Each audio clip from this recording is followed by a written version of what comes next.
안녕하세요. 모닝쇼 김은별입니다. 간밤 뉴욕 증시는 보합권에서 혼조세로 거래를 마쳤는데요. 지금은 이 경제 지표에 대한 부분들 조금씩 확인이 되고 있는 상황 속에서 호재나 특별한 악재 없이 이 개별 이슈에 주목하며 종목별 장세가 강해지는 흐름이었습니다. 네, 간밤에 이 살펴보시는 것들이 몇 가지가 있었는데요. 소비가 둔화할 것이라는 전망들이 이제는 우세하게 나오는 가운데 이 유가가 좀 급락했다는 점도 보셔야 될 것 같습니다. 이 강력했던 수요가 부진할 것이라는 전망이 나오게 되면서 유가가 무려 5%대 급락을 하는 모습들도 기록을 했는데요. 이렇게 뉴욕 증시 그동안 강했던 흐름에 잠시 숨고르기에 들어간 모습으로 최근 진행되고 있습니다.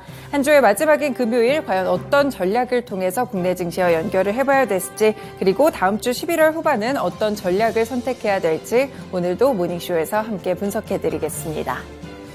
네, 첫 번째 소식입니다. 여는 총재들의 발언 꾸준하게 보셔야겠죠. 이번에 로레타 메스터 클리블랜드 여는 총재가 이번 주에 보여줬던 낮은 수준의 인플레이션 수치를 보고도 이는 중앙은행이 더 높은 가격과의 싸움에서 이겼다는 것을 설득하기에 충분하지 않았다라고 이야기를 했습니다.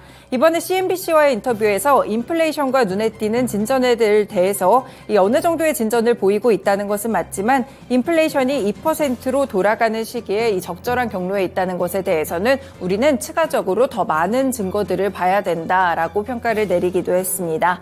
일단 인플레이션이 계속해서 진전을 이루고 있다는 좋은 증거들이 발견이 되고 있지만 우리는 이것보다 조금 더 필요하다라는 멘트를 한 것인데요. 앞서서 생산자 그리고 소비자 물가지수가 모두 둔화되는 흐름으로 발견되기도 했었죠. 그렇지만 아직까지 메스터 총재는 연준에서 어디로 가는지에 대한 판단은 유보하고 있다고 이야기를 했습니다. 그러면서 아직 그것을 평가하지 않았습니다. 제 생각에 우리는 기본적으로 정책을 위한 매우 좋은 위치에 있다라고 이야기를 했는데요. 그러면서 이것들은 금리 인하에 대한 부분이라기보다는 오히려 경제에서 일어난 일들을 고려했을 때 더 높은 수준으로 가야 하는지에 대한 관한 것이다 라면서 이렇게 평가를 전하기도 했습니다. 결국에 로레타 메스터 총재도 이 비둘기파적인 발언보다는 매파적인 발언에 가깝게 이야기를 했다는 점까지 살펴보실 수 있겠고요.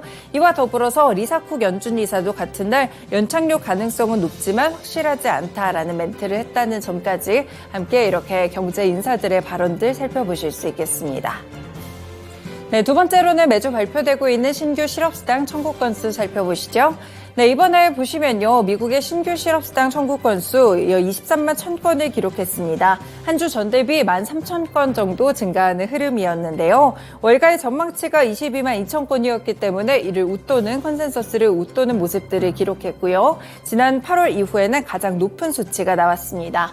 지금 신규 실업수당 건수를 보시면 9월 이후에는 좀 등락을 보이는 모습으로 최근에 많이 올라오고 있는 모습의 지표들이 함께 확인이 되고 있는 상황인데요. 팬데믹 이전인 2019년의 주간 평균치가 22만 건이었기 때문에 현재는 그쪽과 가깝게 움직이고 있다고 살펴보실 수 있겠습니다. 사실상 오늘 조금 더 중요했다는 점은 계속 실업수당 청구 건수가 2년 만에 최대치까지 큰 폭으로 올랐다는 것인데요. 2주 이상 일자리를 찾지 못해서 실업수당을 받는 실업자 수를 집계한 통계라고 살펴보실 수 있겠습니다.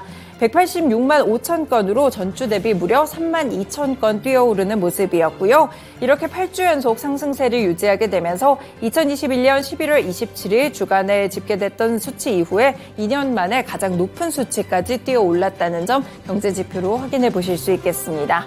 결국에는 이 같은 수치들이 뜨거웠던 고용시장이 식고 있다라는 평가를 받게 하는데요. 실제로 블룸버그 통신 측에서는 실업근로자가 새로운 일자리를 찾는데 점점 더 많은 어려움을 겪고 있다라고 평가를 내렸습니다. 네, 마지막 소식입니다. 이번 주에 이 소비 관련된 기업들의 발표들이 모두 예정이 돼 있었는데요. 월마트 실적이 발표가 됐는데 CEO의 내용을 조금 더 살펴보시면 좋을 것 같습니다. 월마트의 더그 맥밀런 CEO가 미국의 디플레이션을 예고했는데요. 코로나19 팬데믹 이후에 고공행진을 벌이던 이 물가 상승률이 전반적으로 둔화하고 있는 가운데 일부 항목에 대해서는 가격 하락이 진행될 것이다라고 보는 것입니다. 맥밀런 CEO는 현지 시간으로 16일 미국의 식품 산업이 지난 3년간 가격 상승 이후에 디플레이션의 시대로 접어들 수 있다고 판단을 했는데요. 실제로 식료품에 대한 부분들은 월마트 매출의 거의 절반 이상을 차지하고 있다고 보실 수 있겠고요. 식품 가격이 코로나19 이후에 25%나 급등하면서 소비자들을 압박해온 바가 있었습니다. 맥밀런 CEO는 우리는 식품과 소모품의 가격이 앞으로 몇 주나 몇 달 안에 하락하는 것을 볼 수 있다라고 이야기를 했는데요. 다만 디플레이션의 강도가 어느 정도일지는 아직까지 가늠하기 어렵다라는 이야기까지 함께 나눴습니다.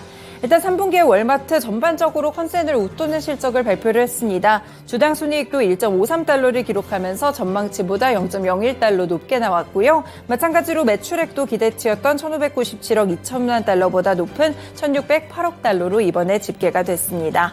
다만 이렇게 전반적인 컨센서스를 상회하는 실적에도 불구하고 앞으로의 가이던스에 대해서는 조금 보수적으로 잡는 흐름이었는데요. 월가의 예측치가 6.48달러 정도였는데 주당 순이익에 대한 가이던스를 최대치가 6.48달러 그리고 최저치로 6.4달러를 제시했기 때문에 이보다 못 미치는 실적이 나올 수 있다라고 평가를 하고 있습니다.